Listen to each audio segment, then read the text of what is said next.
नमस्कार आप सभी को अपने YouTube channel the Guru Bharat sir पर आप सबका पुनः हार्दिक अभिनंदन। लोक देवताओं की सीरीज में आज हम अगले देवता या एक तरह से दूसरे देवता पाबू जी के बारे में विस्तृत अध्ययन करेंगे। तो आप मेरे साथ जुड़िए और जुड़ने से पहले इस क्लास को लाइक कीजिए, सब्सक्राइब कीजिए और अधिक से अधिक अपने दोस्तों के बीच में शेयर कीजिए, साझा कीजिए। तो वीडियो शुरू करें उससे पहले एक लाइन जो मुझे याद आई है अभी जस्ट, वो बोलना चाहता हूँ कि रात सबसे काली तब होती है जब सुबह होने के करीब होती है। कहने का मतलब जब सुबह होने वाली होती है उस पहर में रात सबसे काली होती है। तो आपके भी जीवन में अगर बहुत सारी समस्याएं, परेशानियां, बहुत सारी मुश्किलें हो तो समझना कि बस सुबह होने ही वाला है, सवेरा होने ही वाला है। तो ऐसी मेरी ईश्वर से दुआ है, प्रार्थना है आप लोगों के लिए कि आपकी ज़िंदगी में जल्दी ही नौकरी रूपी, सफलता रूपी, खुशियाँ रूपी बारिश, खुशियाँ रूपी सवेरा बहुत जल्दी से हो। तो आपको मुबारक। और अब हम ये टॉपिक स्टार्ट करते हैं आपकी शुभकामनाओं के साथ कि देखो पाबू जी जो अपने लोक देवता हैं इनके बारे में सबसे पहले तो जो जो चीज़ें पूछी जाती है छोटी मोटी है वो मैं सारी लिख लेता हूँ एग्जाम में। तो आपको ये पढ़ने के बाद और कहीं से भी कुछ भी पढ़ने की ज़रूरत नहीं है। तो जन्म इनका 1239 ईस्वी में हुआ था। मैं फिर कह रहा हूँ इसको रटने की ज़रूरत नहीं है क्योंकि ये किसी भी एग्ज़ाम में नहीं पूछा जाता है। हाँ, जो पूछा जाता है कभी कभी छोटे बड़े एग्जाम में, एक तो इनके पिता का नाम, इनके माता का नाम, इनके पत्नी का नाम, इनके बहनोई का नाम,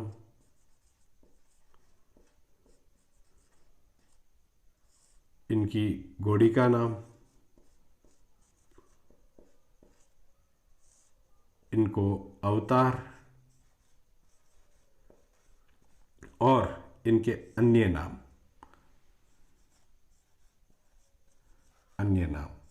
वैसे अभी हम और इसमें डिटेल से कर रहे हैं पर फिर भी एक तरह से ये जो चीज़ें बातें हैं वो मुख्य रूप से है। तो इनके पिता का नाम, ये पाबूजी राठौड़ वंशी थे, राजपूत, और जोधपुर के राव सिंहा वंशज से थे। ठीक है ना, मतलब जो राव सिंहा जी हुए थे उन्हीं के पारिवारिक टर्म्स में ये आगे पीढ़ी में पैदा हुए थे। राव धुवड़ जी थे, उनके छोटे भाई थे राव दांदल जी, उनके ये बेटे थे। तो इनके पिता का नाम राव दांदल जी राठौड़ का, राव दांदल जी राठौड़। तो पिता का नाम तो आपको याद रखना ही रखना है, दांदल जी राठौड़। और माता का नाम कमला दे। तो ये ध्यान रखना है, इनकी माता का नाम क्या था भाई? कमला दे। तो ये देव विशेष नहीं है, जैसे वर्तमान में आजकल आप देवी लगाते हो ना, उसी का शॉर्ट रूप ये दे था। जैसे अभी सिंह लगाते हैं किसी के नाम के पीछे, तो उस टाइम जैसे उगम सिंह, तो ये जैत सिंह, तो ये सी यानी वही सिंह वाला था। तो ये भी आपको याद रखना है। तो माँ का नाम कमला दे था और इनके पत्नी का नाम दो तरीके से याद रख सकते हो। जैसे आप प्यार व्यार से बंटी ऐसे करते हो ना, ठीक है ना भाई, तो वैसे वैसे इनका फुलम देवी था और एक इनके पत्नी का नाम सुपियार देवी था, सुपियार देवी था। तो कोई भी ऑप्शन में आए दोनों सही है, दोनों कभी आएंगे नहीं। तो ये ध्यान रखना कि इनकी पत्नी का नाम फुलम दे या सुप्रियार थे। इनके बहनोई और ये कहाँ के थे? तो भाई ये अमरकोट के सोडा राजा, अमरकोट पाकिस्तान, वर्तमान पाकिस्तान की रियासत थी, वहाँ के सोडा राजा सूरजमल की पुत्री थी। सोडा राजा सूरजमल की पुत्री थी। तो ये भी वैसे नहीं पूछा जाता है पर फिर भी सूरजमल की पुत्री थी, मतलब सुप्रियार दे। तो एक ये हो गया। अब इनके बहनोई का नाम जींदराव खींची था भाई, ध्यान रखना, जिनके साथ ही ये युद्ध करते हुए शहीद हुए थे या वीर गति को प्राप्त हुए थे। तो इनके बहनोई का नाम जींदराव खींची था। ठीक है, अब देखो, घोड़ी, जो इनकी घोड़ी का नाम था वो था केसर कालमी। और ये एग्जाम में सवाल बहुत बार आया हुआ है कि बाबू जी के घोड़ी का नाम क्या था। तो ये घोड़ी का नाम क्या था भाई? केसर कालमी। ये घोड़ी इनको किसने दी थी? तो ये नागौर के पास एक जाइल गांव है, जाइल गांव नागौर के पास है। और वहाँ के एक चारण थे, काछेला चारण। काछेला चारण की पत्नी थी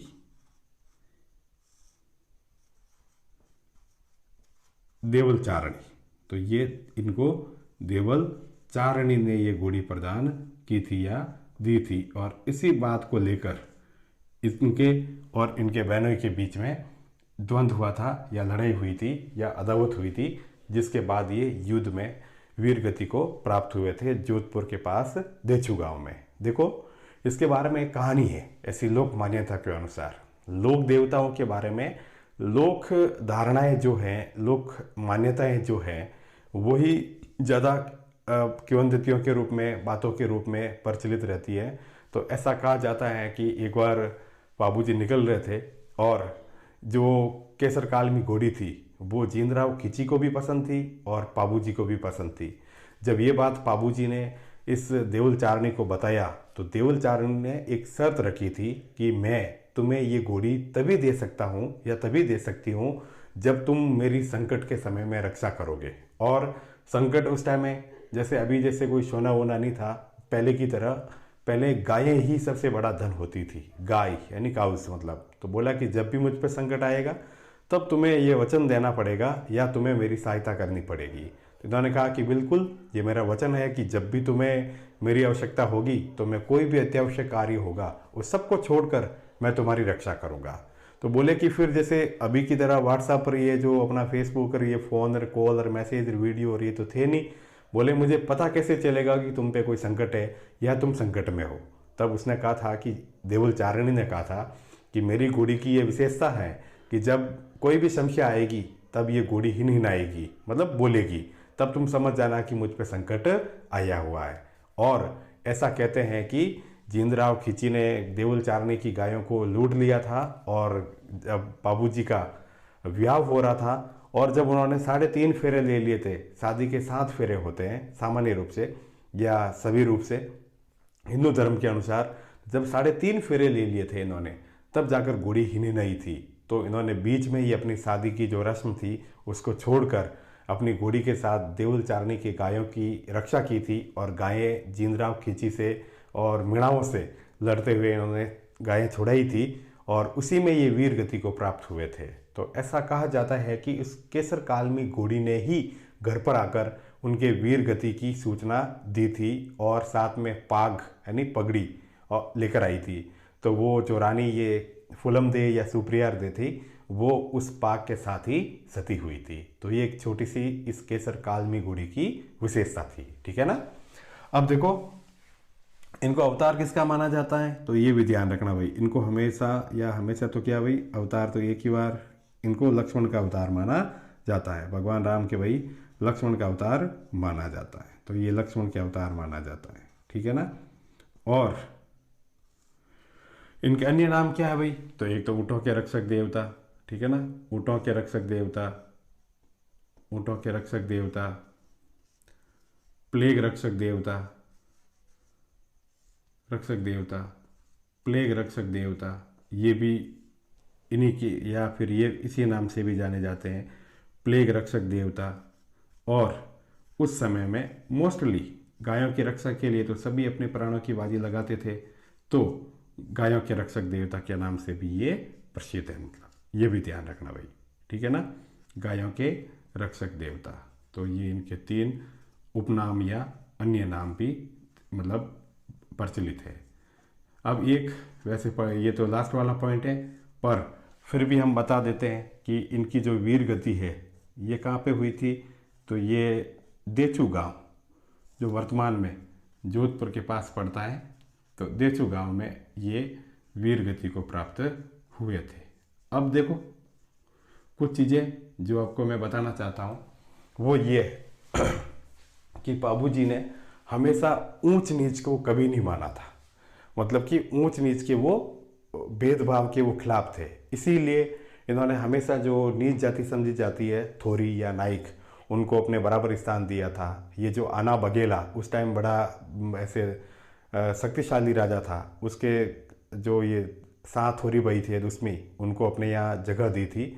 और इनके जो प्रमुख सामंत भी थे, जो 5 प्रमुख सामंत थे, उन सामंतों के नाम आपको याद रखने हैं या कहीं पूछा जाए तो याद आना चाहिए आपको। एक तो चांदा, मतलब चांदा जी, एक डेमा यानी डेमा जी, एक हरमल राय का, एक सावंत जी, और लास्ट या 5वें सलजी सोलंकी।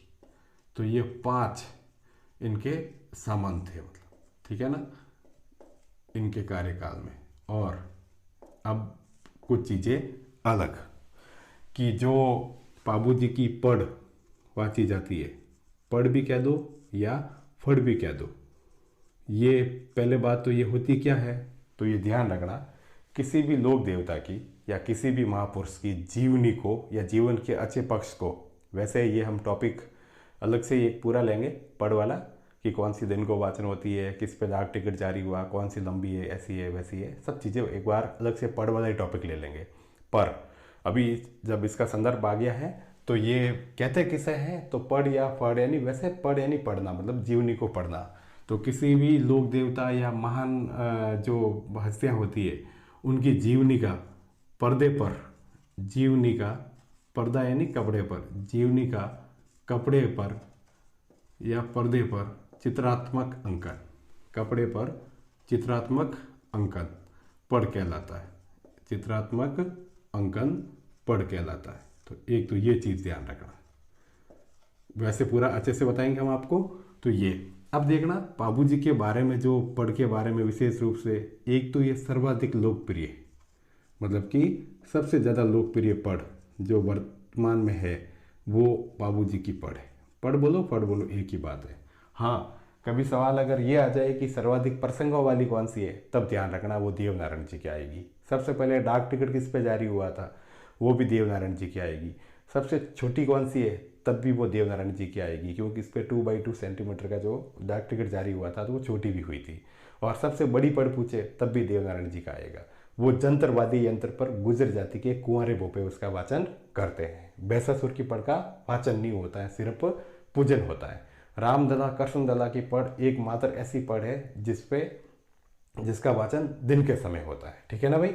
और एक वो अब सॉरी अपने जो अमिताभ बच्चन पर रामलाल और पतासी देवी बोपा बोपी जो भाई बहन थे, ध्यान रखना है ना, उन्होंने पढ़ वाचन करके बड़ी प्रसिद्धि प्राप्त की थी। तो ये भी ध्यान रखना। इसके लिए कौन सा परिवार शाहपुरा का जोशी परिवार प्रसिद्ध है वो हम अलग से बताएंगे आपको कभी। तो सबसे ज़्यादा लोकप्रिय पढ़ कौन सी है भाई, पाबू जी की पढ़, ये आप याद रखना। हाँ, अब इस पढ़ का वाचन कौन करते हैं, तो ये नाइक जाति के नाइक बोल दो, नाइक या थोरी जाति के बोपे। कहीं पे भील लिखा हुआ तो वो मत समझना भाई, तो थोरी जाति के बोपे। तो ये इनका थोरी जाति के बोपे, इनकी पढ़ का रात्रि के समय वाचन करते, ध्यान रखना भाई, रात्रि के समय इनका वाचन करते हैं। अब देखो पढ़ का वाचन रात्रि के समय करते हैं, तो साथ ही साथ जो वाद्य यंत्र पढ़ के वाचन के समय इस्तेमाल होता है, ध्यान रखना, या 2 वाद्य यंत्रों का जिक्र होगा। तो पढ़ के समय जो रात्रि के समय जो ये भोपे पढ़ वाचते हैं और जिस वाद्य यंत्र का प्रयोग होता है, उस वाद्य यंत्र का नाम रावण हत्ता होता है। रावण हत्ता, रावण हत्ता। तो ये भी ध्यान रखना, बहुत बार एग्जाम में इसके बारे में भी सवाल पूछा गया है कि कौन सा वाद्य यंत्र का इस्तेमाल किया जाता है। अब देखो इनको ऊँटों का आराध्य देवता भी कहते हैं। तो ऊँटों की जो पालक जाती है, और आपको एक फैक्ट्स और याद होना चाहिए कि ऊँट वर्तमान में जो अपने पालतू श्रेणी है उसमें राज्य पशु भी घोषित किया हुआ है। जो वन्य जीव है उसमें चिंकारा है, और जो अपना पालतू श्रेणी है उसमें ये ऊँट को भी वसुंधरा सरकार ने, या उस समय जो सरकार थी उन्होंने, राज्य सरकार ने इसको राज्य पशु घोषित कर रखा है ऊँट को। तो ऊँटों, हाँ, तो फिर एक ये भी ध्यान रखना, ऊँटों को मारवाड़ में लाने का श्रेय भी पाबू जी को ही जाता है। मारवाड़ में, ऊँटों को मारवाड़ में लाने का, ऊँटों को सांडिया भी कहते हैं भैया ना, सांडिया सांडे, है ना, लाने का श्रेय पाबू जी को जाता है, लाने का श्रेय। और ऐसा लोक किंवदंती के अनुसार इन्होंने श्रीलंका से, ठीक है ना, ऊँटों को भारत या राजस्थान या मारवाड़ में लेकर आए थे। और ऊँटों की जो पालक जाति है विशेष रूप से वो रेबारी, ठीक है ना, रेबारी यानी रहबारी, मतलब जो चलते रहते हैं, ठीक है ना, या देवासी, ठीक है ना, जिसमें देवताओं का वास होता हो, देवासी और राइका, ठीक है ना, ये तीनों एक ही नाम है, वैसे एक ही जाति के तीन उपनाम है।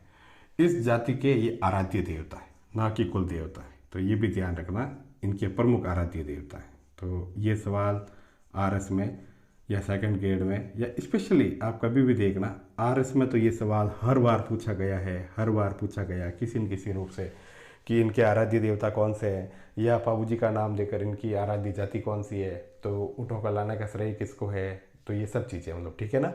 और कई कई किताबों में या गाइड में आपने लिख रखा होगा कि, या पढ़ा होगा कि ऊँटों के बीमार होने पर ये अपने देवासी जाति के लोग पाबू जी की पढ़ का वाचन करते हैं, तो ऐसा कुछ नहीं है। जब भी किसी की मनोइच्छा पूरी होती है, कोई ख्वाहिश, कोई विश पूरी होती है, तो कभी भी पाबू जी की पढ़ का वाचन करवा सकता है, ठीक है ना। पुराने समय में ऊँट ही धन था, तो वो बीमार होने पर हम ये, जैसे अभी आप बोलते होंगे नारियल कि भगवान मेरा रिट्ठ करवा देना, मैं आपको ये करवा दूंगा, सत्संग करवा दूंगा, प्रसादी करवा दूंगा, तो वैसे हमारे पास यही संसाधन था, तो हम इन्हीं को ये कहते थे कि हमारे ऊँट के कुछ ना हो, तुम्हारे लिए हम ये सत्संग की जगह पाबू जी की पढ़ बचवा देंगे। तो ये ध्यान रखना। हाँ, अब एक चीज़ और याद रखना, ये जो रेबारी जाति के लोग हैं वो इनकी स्तुति में स्तुति गायन करते हैं, मतलब रात्रि के समय जागरण जो होता है, स्तुति गायन करते हैं। और स्तुति गायन में जो गीत गाए जाते हैं, ठीक है ना, वो ध्यान रखना आप, स्तुति गायन या जो गीत गाए जाते हैं उन्हें पवाड़े, ये तो है हिंदी शब्द, मारवाड़ी में बोलोगे तो पड़वाड़े, ठीक है ना, ये, या फिर पाबू जी के यशोगान, जो पाबू जी के यशोगान गाए जाते हैं, इनको पाबू जी के पवाड़े या फिर पाबू जी के पड़वाड़े कहा जाता है, यशोगान। हाँ, अब यहाँ पे एक चीज़ ध्यान रखने वाली बात है कि ये जो अपने पड़वाड़े गाए जाते हैं, तब जो वाद्य यंत्र इस्तेमाल किया जाता है, उस वाद्य यंत्र का नाम है भाई माठे, यानी माठा, ठीक है ना। तो वो माठा, ये याद रखना, माठा या माठे एक ही बात है, ठीक है ना। तो ये बड़ा काम का पॉइंट है, मतलब कि माठा या माठे। तो जब पढ़ का वाचन होता है तब रावण होता, और जब अपने पड़वाड़े गाए जाते हैं तब माठे वाद्य यंत्र का प्रयोग होता है। और इनकी स्तुति में अगर कोई नृत्य किया जाता है तो उस नृत्य का नाम थाली नृत्य कहलाता है। तो ये एक कोई पॉइंट आपने पढ़ा हो तो बहुत अच्छा, नहीं पढ़ा हो तो और भी अच्छा। अब आपने पढ़ लिया मुझसे। और इनकी जीवनी पर अगर आपको याद हो तो इनकी जीवनी पर एक कहानी लिखी गई है, एक किताब लिखी गई है, जिसका नाम क्या है भाई, पाबू प्रकाश। पाबू प्रकाश, और पाबू प्रकाश के लेखक आप सबको आते ही होंगे। पाबू प्रकाश के लेखक कौन थे भाई, आसिया मोड़ जी। आसिया मोड़ जी, मतलब ये इनके लेखक थे, मतलब। और एक चीज़ और ध्यान रखना भाई कि जब देख चुके यहाँ पर वीर गति को प्राप्त हो गए थे या ये पाबू जी, तब बाद में इनके भतीजे हुए थे, ठीक है ना। उनका नाम था रूपनाथ जी, जिनको हिमाचल प्रदेश में, मतलब इन्हीं रूपनाथ जी को हिमाचल प्रदेश में किस नाम से जाना जाता है, बालकनाथ जी। हिमाचल प्रदेश में बालकनाथ जी नाम से जाना जाता है। उन्होंने जींदराव खींची को मारकर, बालकनाथ जी नाम से ये जाने जाते हैं, तो जींदराव खींची को मारकर पाबू जी की और अपने पिताजी बूढ़ो जी उनकी मौत का बदला लिया था। तो एक तरह से ये जो पाबू जी के बारे में आपने पढ़ा था और मैंने जो पढ़ाया है, इसके बाद मतलब कि कुछ भी पॉइंट बचे नहीं है जिससे कि आपका कोई सवाल मतलब गलत हो जाए या आपका कोई क्वेश्चन छूट जाए।